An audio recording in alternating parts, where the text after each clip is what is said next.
রানী একদম মেয়ের গায়ে হাত দেবে না। কি হয়েছে, তুমি মেয়েকে মারছো কেন? সেটা তোমার আদরের মেয়ের কাছেই শোনো। কি হয়েছে দুষ্টু? মা তুমি কাঁদছো কেন? বাবা আমি এই মা নেব না।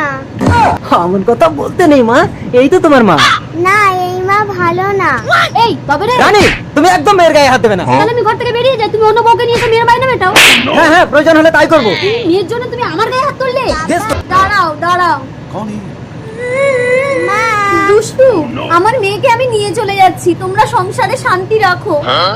পদ্ম, নামটা মনে আছে তাহলে? আমার যৌনাঙ্গের জরায়ু অপারেশন করে তোমাকে সুখ দিতে পারিনি বলে আমাকে ঘর থেকে তাড়িয়ে পথের ভিখারি করে তুমি তো রানীকে বিয়ে করে সুখেই আছো। পদ্ম এর তো জীবনে বাচ্চা হবে না, তাহলে আমি কি সামান্য শারীরিক সুখের জন্য সারা জীবন নিঃসন্তান থাকবো? দেখেছো স্বামী, দুদিনের যৌবন, তারপরে শুধুই জীবন। দিদি আমাকে তুমি ক্ষমা করো, এসো দুষ্টুকে নিয়ে আমরা সবাই একসঙ্গে থাকি। এই তো আমার স্বর্গ। ডাক্তার হাজি, দিদিমণি দেখুন না আমার স্বামীর কি হয়েছে, একদম দাঁড়াচ্ছে না। দাঁড়াচ্ছে না, ধরো তো দেখি। কি গন্ধ! Try again. কি হরে? দেখছেন মাল একদম সোজাই হচ্ছে না। একটু দাঁড়ান, যেমন রুগীকে তেমন ওষুধ দিচ্ছি।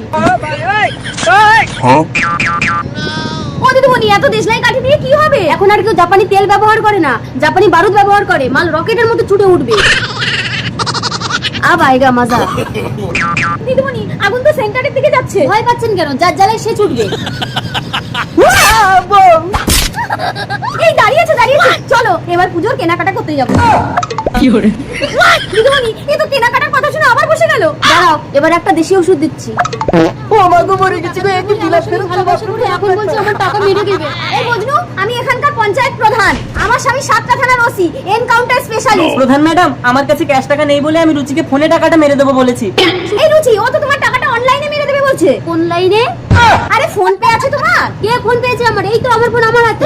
আচ্ছা রুচি, তোমার ভালোবাসার দাম কত বলো, আমি দিয়ে দিচ্ছি। সেটা আপনার স্বামীর কাছ থেকেই শুনে নেবেন, আপনার স্বামী আমাকে অনেকবার পেমেন্ট করেছে। এই রুচি, এ কাকে কি বলে? আমার স্বামী 7টা থানার ওসি। ছাড়ুন তো ম্যাডাম, একটা ফালতু মেয়ে। এই যে তুমি কোথায় যাচ্ছ? তোমার ভালোবাসার দাম তো আমাকেই দিতে হবে। তুমি আমার বাড়িতে দারোয়ানের কাজ করে টাকাটা শোধ দিয়ে তারপরে বাড়িতে যাবে। আরে ওটাকে গুলি করে এনকাউন্টার বলে চালিয়ে দাও, বাকিটা আমি সামলে নেবো। এই কে রে? একজন জোর করে ঢোকার চেষ্টা করেছিল, আমি তার পোকা মেরে দিয়েছি। কে কই দেখি? কই কে? স্বামী! ও মা, এ তো আমার স্বামীর পোকা মেরে দিয়েছে।